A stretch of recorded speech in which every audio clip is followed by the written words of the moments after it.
but I hope that answers your question. Let's move on. Okay, so what we're going to do, we're going to talk about common law and equity, structure of the courts, the business of property court, and I'm going to talk in the end about online courts and mediation. Now, the learning objectives are very straightforward. We do this as a general thing. I don't know whether, I think we do in the States. I mentioned about my qualifications. I have a teaching qualification as well. I taught special education needs children at school for my teaching practice, and basically have a structure which is required by the teaching profession, and I'm a member of that profession as well. Now, basically, we understand how the course is structured. We've done that. Identifying the correct course. We can go a little bit into that, but we covered a bit of that too. Spot the difference between common law and equity. I'll explain that in a few minutes before we have a break. Clarify correct procedures. I'm going to talk a bit about the books. Consider dispute resolution and commercial viability. That will be mediation and the big changes that are taking place with online courts of mediation in the next 9 months. Now let's talk briefly, before we have a break, about the two concepts we have in English, in the laws of England and Wales. There are two separate tags. One is common law, the other is equity. And it says here, English common law is probably the greatest legal system the world has seen. It emerged after 1066 and the Norman Conquest. And this was mainly because William the Conqueror had big problems. He'd taken the country over, didn't like it, wanted to kill him, and he had to keep people in order, so he killed everybody. Anybody got his way, like Henry VIII. Anybody got his way, he was killed, were killed. And very, very brutal. But he had to create a new structure. And he created the, what we call the assizes. Now, the assizes are the same as the Crown Courts, only it's a different name.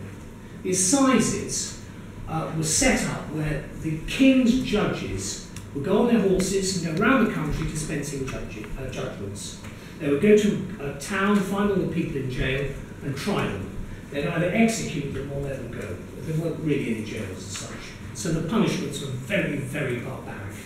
And that was the way up until the end of the 19th century.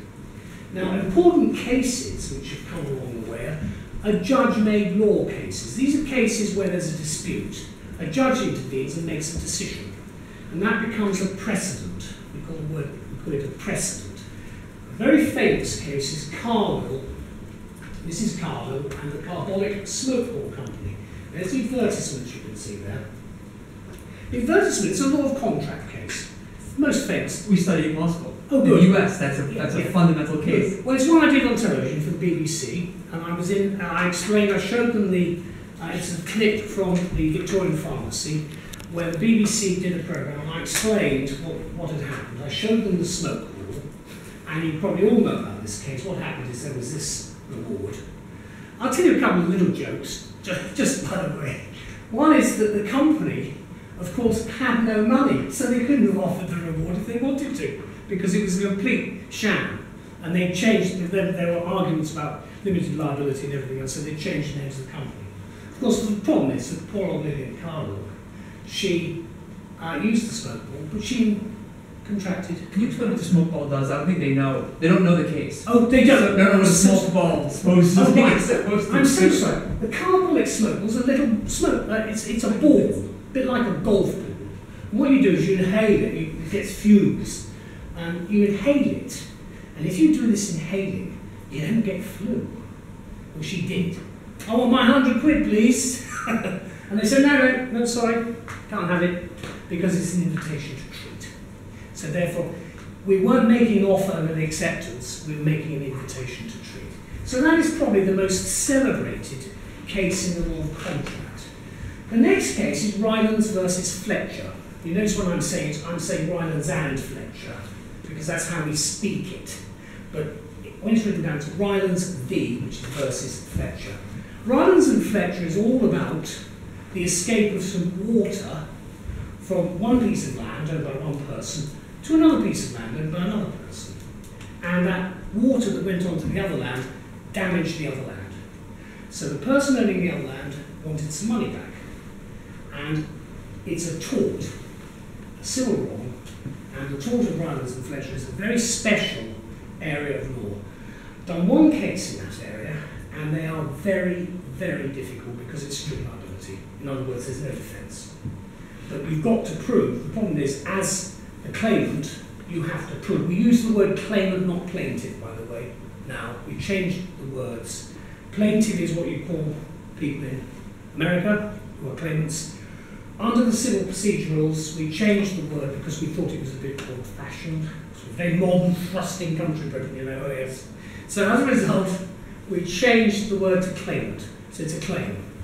So this is a claim in tort, which is a civil law, and you can get damages. Damages being the main remedy. Because the big thing about any case you do is about remedies. And I'm coming on to that in a minute, because that's the difference between the common law and equity. The common law had only one remedy, and that was money, damages. Didn't have anything else. It was the King's Court, and people went to court saying, well, I don't actually want damages, I want something else. And they couldn't have it because William the Conqueror and the successors of Norman kings, and then the Plantagenets, they said, no, we're not going to change the law. So we did try a couple of things, like the Statute of Westminster II and various other things in the 12th century. But not much was happening. So during the centuries, people then went not to the king, but to the king's number one man, who was called the Lord Chancellor. Still have the post of Lord Chancellor, it's not quite the same today. But the Lord Chancellor was a religious figure, he was a cleric. And he was the keeper of the king's conscience. In other words, he kept the king on the straight and narrow when he was going off a bit, like Henry II, for instance, and Thomas of Becket, things like that. That's sort of the problem. Now, because people weren't getting at what they wanted by way of a remedy, they went to see the Lord Chancellor in his place called the Chancery. Remember the three divisions we have: Queen's Bench Division, which is the Queen's or King's Court, the Chancery Division, and the Family Division. Now the Chancery Division started dispensing justice, but it was a different type of justice from the King's justice, because what the Chancery offered were different types of remedies, which were injunctions, restitution, putting things right again, and various other discretionary remedies which were not available in the King's Courts in the common law, because the common law was a very strict area. So we then get on to a case like Donahue and Stevenson, which is about a ginger beer bottle.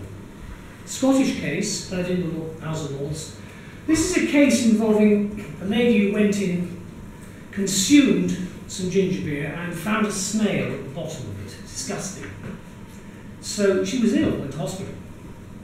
Now there are lots of little stories about what happened in Donahue and Stevenson, because she was actually, it's a Scottish case based in Paisley in Scotland, near Glasgow, and there's a big seat commemorating this case up in Paisley, and the little coffee shop where this lady went with her friend. We never knew who the friend was, but we think it was a male friend, because there were all sorts of problems about the evidence.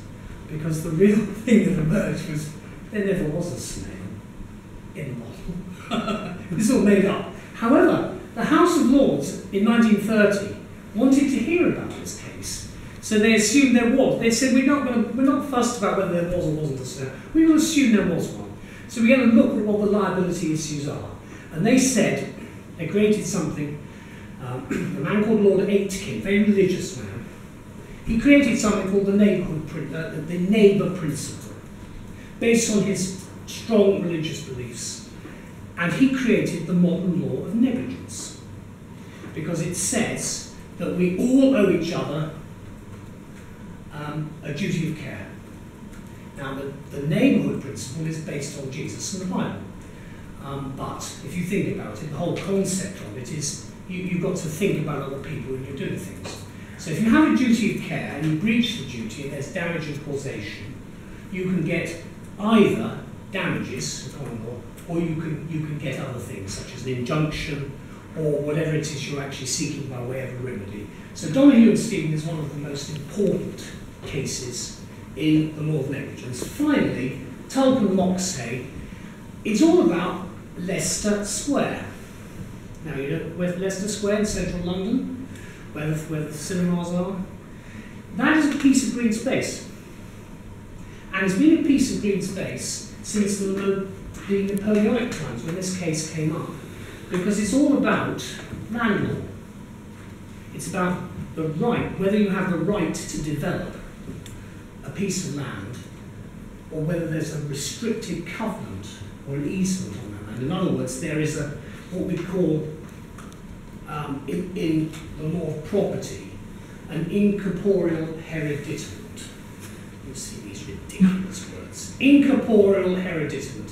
It means that there's a block on what you can actually do with a piece of land.